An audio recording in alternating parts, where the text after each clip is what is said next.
बहुत समय पहले की बात है, जब चुड़ैल अपने घर के रास्तों से जा रही थी।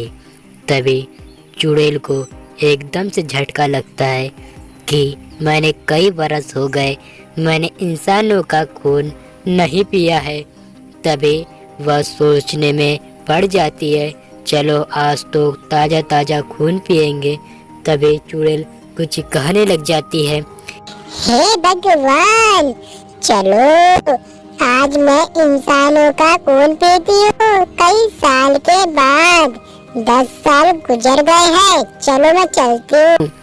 फिर इतना कहकर चुड़ैल अपने छोटे छोटे कदमों से आगे की ओर जाने लग जाती है। कुछ दूर जाने के बाद उसे इंसान क्या, एक मच्छर भी दिखाई नहीं देता है। तभी वह सोच में पड़ जाती है, अरे भगवान, यह इंसान कहाँ चले गए? ना बकरी दिखाई दे रही मेरे को, ना कि कुत्ता दिखाई दे रहा है। तो इंसान होता है भैया। मुझे तो इंसान जल्दी ढूंढना पड़ेगा, क्योंकि मुझे भूख काफी जोरों से लगी है।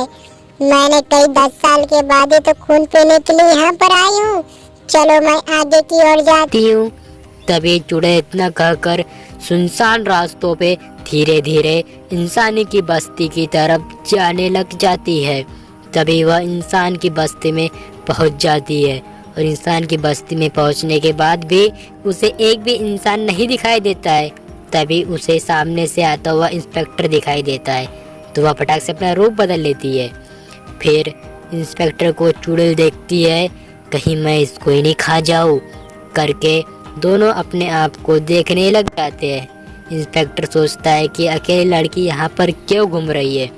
तभी इंस्पेक्टर कहने लग, ए छोटी मोहतरमा, तुम यहाँ पर अकेले क्यों घूम रही हो? तुम्हें किसी ने बताया नहीं कि अभी गांव में आपातकालीन की घोषणा हुई है?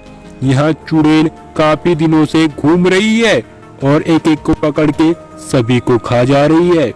जल्दी से अपने घर के अंदर चले जाओ, वरना तुम चुड़ैल का शिकार बन जाओगे। हाँ, मैं तो यहाँ रखवाली कर रहा हूँ। मैं भी अपने इंस्पेक्टर के जेल खाने में जा रहा हूँ, क्योंकि वहीं बैठता हूँ। वरना रास्तों में कहीं चुड़ैल दिखाई दे तो मुझे मार देंगी। फटाफट चले जाओ।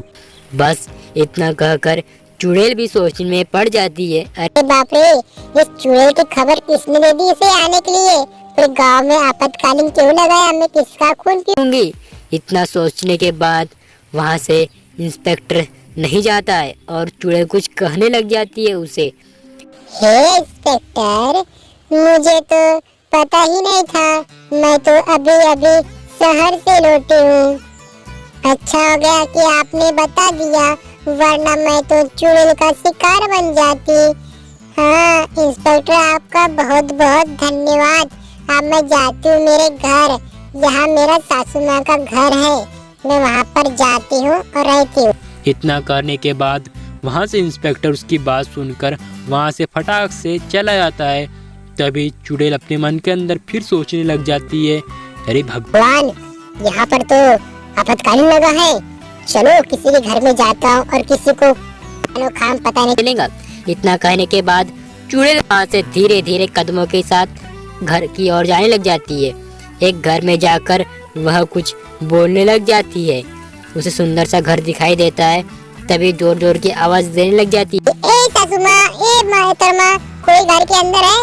इतना कहने के बाद अंदर से सुंदर सी बहू निकल के आती है और वह कहती है, हे भगवान, ये ऊपर से नीचे तक तो मुझे शरीफ दिख रही है, कहीं तो यह भूकाल तो नहीं। इतना पता लगाने के बाद अपनी प्यारी बहू रानी सा उसको कहने लग जाती है।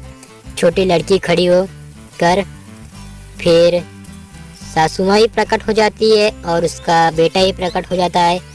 फिर दोनों आपस में एक दूसरे को ध्यान पूर्वक देखने लग जाते हैं। उसे समझ में नहीं आती कि सुनसान लड़की इस घर के अंदर क्यों आई। फिर लड़की कहने लग जाती है, हे मुझे एक रात के लिए यहाँ पर रहने दो। मैंने इंस्पेक्टर से सुना था कि इस घर में और इस बाहर में चुड़ैल का साया घूम रहा है।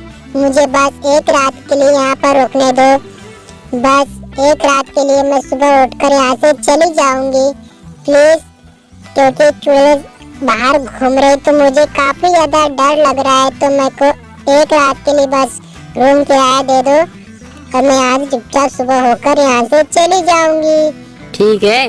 इतना कहने के बाद फिर अपनी बहू रानी कहने लग जाती है, यहाँ पर कोई रूम किराएदार नहीं है, अगर तुम चुड़ैल हुई तो हमको सांप को खा जाएंगी, तुम फटाफट यहाँ से निकल जाओ। इतना बोलने के बाद अपना घनश्याम उसको देखने लग जाता है, लड़की को, और धीरे धीरे आंखों में ही प्यार होने लग जाता है। और सासू माँ भी उस लड़की को ही देखने लग जाती है। सासू माँ को धीरे धीरे पता लगता है कि यह चुड़ैल है या रियल में एक लड़की है। उसको काफी ज्यादा संदेह होता है। अरे माँ माँ माँ सुनो तो जरा माँ, कुछ नहीं होता ना माँ, एक रात की तो बात है, उसे रुकने दो, ठीक है ना माँ। मैं इसको रूम दिखा देता हूँ, कैसा रूम किराया।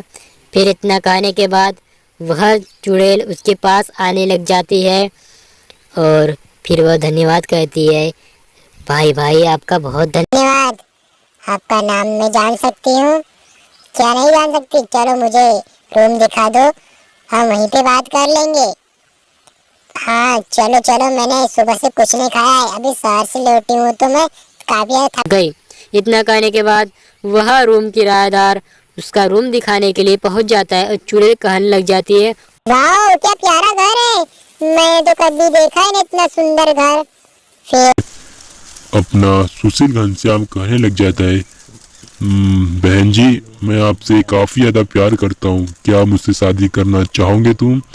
मैं तुम्हारा इस घर की बहू बनाना चाहता हूँ, मैं तुम्हें अपनी पत्नी बनाना चाहता हूँ, क्या मेरे साथ पूरा जीवन व्यतीत करोगे?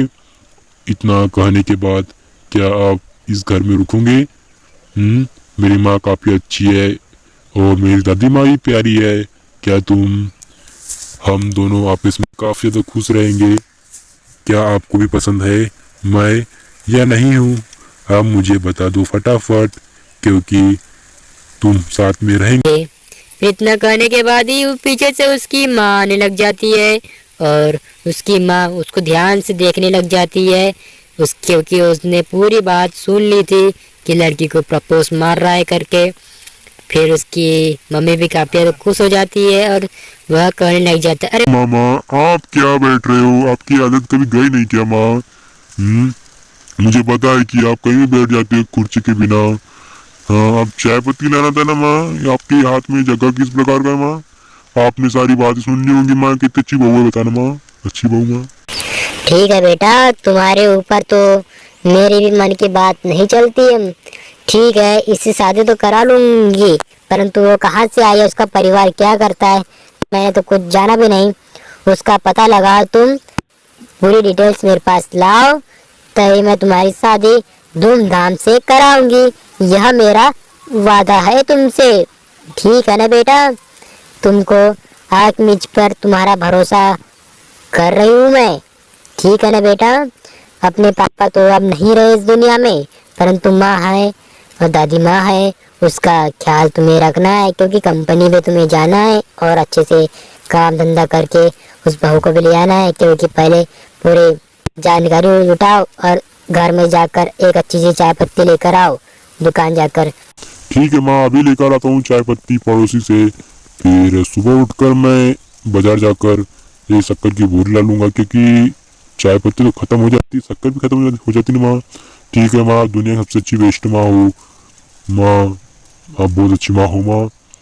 उसके बाद घनश्याम की माँ उस बहुरानी को देखने लग जाती है, ऊपर से लेके नीचे तक, क्या मेरे बेटे के लिए ठीक